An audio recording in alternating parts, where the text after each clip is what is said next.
find it real.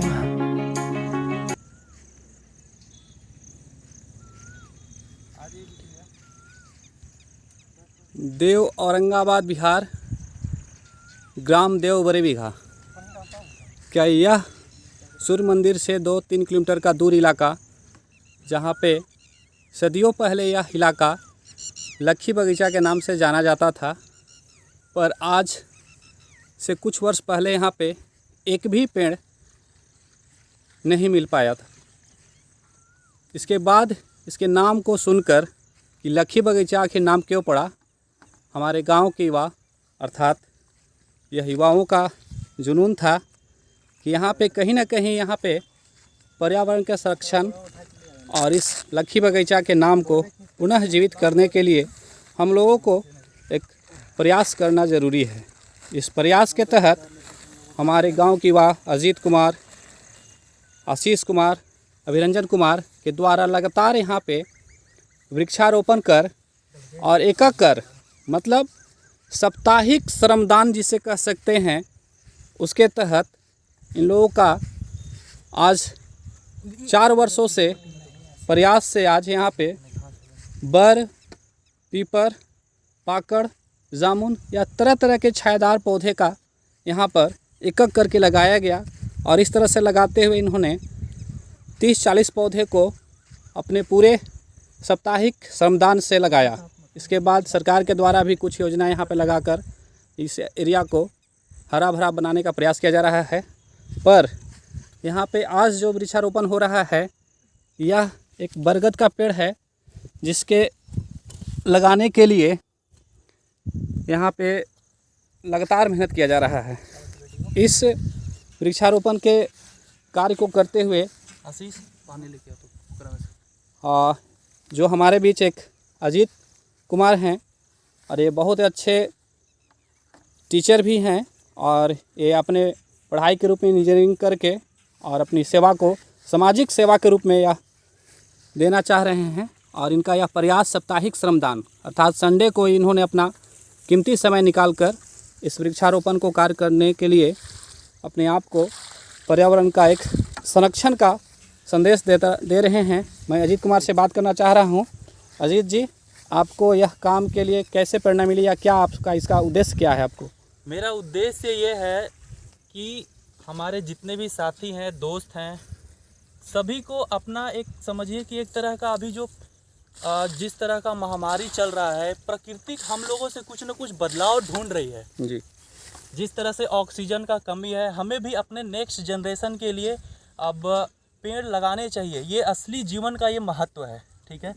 तो हम ये अपने सभी दोस्तों साथियों से यही प्रेरणा का स्रोत मतलब देना चाहते हैं कि वो लोग भी अपने आसपास घरों में मंथली बेसिस पे या फिर किसी भी तरह से आप भी इस तरह का वृक्षारोपण कार्यक्रम करें और अपने युवाओं को प्रेरित करने का काम करें।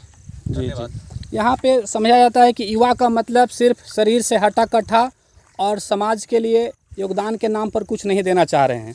तो क्या वैसे युवाओं से क्या अपेक्षा करते हैं जो सिर्फ अपने आपको युवा बनाने में लगे हुए हैं, पर युवा का क्या कार्य है, क्या पुरुषार्थ है, उस चीज़ को कैसे आप कह सकते हैं उनको कि क्या आप तो पढ़ाई करने वाले छात्र हैं, फिर भी आपको यह समय देते हुए क्या लग रहा है कि हम फालतू का समय दे रहे हैं या फिर कुछ करने के लिए दे रहे हैं? नहीं, ये असली जीवन का समझिए तो एक तरह से सभी जितने भी इंसान हैं वो ऑक्सीजन के बिना जीवित नहीं रह सकते हैं जी। जिस तरह से अभी मतलब आपदा के समय में ऑक्सीजन को लेकर के जितना भी दिक्कतें आ रही है जी, ठीक है, इसके लिए सभी लोगों को अपने जैसे कि आप कह सकते हैं कि हमने एक स्टोरी पढ़ा था छोटा सा कि एक पर्सन मतलब प्रतिदिन एक पेड़ लगाते थे जी, और वो करीब मतलब कि 10 सालों तक में उन्होंने कई एकड़ में मतलब एक घना जंगल बना दिया ताकि वहाँ के पर्यावरण को एक मतलब शुद्ध हवा मिल पाए, ठीक है जी। तो इस तरह से अगर छोटा छोटा योगदान अगर हम लोग साप्ताहिक बेसिस पे अगर रविवार को या फिर कोई भी वीकली बेसिस पे अगर हम लोग एक दिन का समय देते हैं जी, तो हम अपने पर्यावरण को हरा भरा रख सकते हैं। और इस प्रदूषण जो दुनिया मतलब जिस तरीके से टेक्नोलॉजी के डेवलपमेंट के कारण बहुत सारी चीज़ें पॉल्यूशन हो रही है, ठीक है, उसको हम लोग कंट्रोल कर सकते हैं और अपने जीवन को हम और भी बेहतर तरीके से आगे बढ़ा सकते हैं, अपने जनरेशन के लिए कुछ ना कुछ कर सकते हैं। चलिए, बहुत बहुत धन्यवाद आपको अजीत जी। जैसा कि आपका एक छोटा सा प्रयास और इस तरह का सकारात्मक सोच कहीं ना कहीं युवाओं को यह प्रेरित कर रहा है कि आज के महामारी के दौर में लोग ऑक्सीजन के लिए बहुत भटकना पड़ा, तो ये पता होना चाहिए कि ऑक्सीजन कहीं हमें फैक्ट्री से नहीं, फैक्ट्री तो एक बनावटी ऑक्सीजन है, लेकिन असली ऑक्सीजन देने वाले हमारे वृक्ष हैं, हरे भरे पेड़ पौधे होते हैं। यह सबको ज्ञात होना चाहिए। इस तरह से हम लोग का प्रयास से आज युवाओं का यह जुनून से कह सकते हैं कि अपना यह श्रमदान के माध्यम से इन्होंने जो काम किया है, शायद दूसरे युवाओं के लिए प्रेरणा का स्रोत है। आज यह वृक्ष आज हरा भरा है और यह कहीं ना कहीं एक और हम लोग एक चीज़ और लास्ट में कहना चाहते हैं कि आज के कुछ समय पहले हम लोगों ने सिर्फ पेड़ लगाने का ही काम नहीं करते हैं जी। इसको बचाने के लिए प्रॉपर हम लोग वीकली बेसिस पे यहाँ पर काम करते रहते हैं मिलजुल करके। हमने जितने भी साथी लोग हैं, ठीक है, तो पेड़ लगाना कोई बड़ी बात नहीं है, इसको देखभाल करना सबसे बड़ी हमारी जिम्मेदारी होनी चाहिए। जी जी, बहुत बहुत धन्यवाद। जिस तरह से गवर्नमेंट के अनेकों योजनाएं चलकर वृक्षारोपण का तो कार्य किया जाता है, पर वो लगाकर सिर्फ भूल जाती हैं। मतलब कि हमारे देश में 3 एजेंसियां काम करती हैं। एक का काम होता है गड्ढा खोदना, दूसरे का काम होता है पेड़ लगाना और तीसरे का काम होता है देख रेख करना।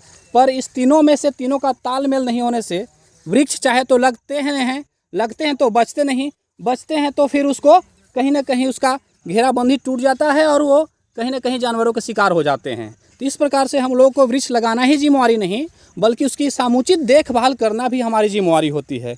तो इन तमाम प्रयासों के बाद आज हमारे युवा के द्वारा लगाया गया पेड़ का खूबसूरती आप देखकर कह सकते हैं कि कहीं ना कहीं इसमें मेहनत का ज़रूर परिणाम है कि आज एक छोटा सा पौधा लगाने के बाद इसका आज हरा भरा रंग देखकर अपने जीवन में हरियाली का प्रतीक देता है। अतः इस वीडियो को देखकर जो भी हमारे युवा साथी अपने जीवन में कुछ साप्ताहिक श्रमदान देना सुनिश्चित करें, ताकि हम लोग अपने आने वाली पीढ़ी को शुद्ध ऑक्सीजन, शुद्ध वायुमंडल हम लोग दे सके। इसी बातों के साथ धन्यवाद आप सब लोगों को करना चाहता हूं और अधिक से अधिक इस वीडियो को अपने दोस्तों तक पहुंचाएं, ताकि इस वीडियो के माध्यम से जो भी युवा हमारे इस वीडियो को देखेंगे तो उन्हें भी लगेगा कि कहीं ना कहीं हमारे अपने गांव में भी इस तरह का काम कर अपने देश के लिए, अपने आने वाले पीढ़ी के लिए शुद्ध ऑक्सीजन देना ज़रूरी है। धन्यवाद।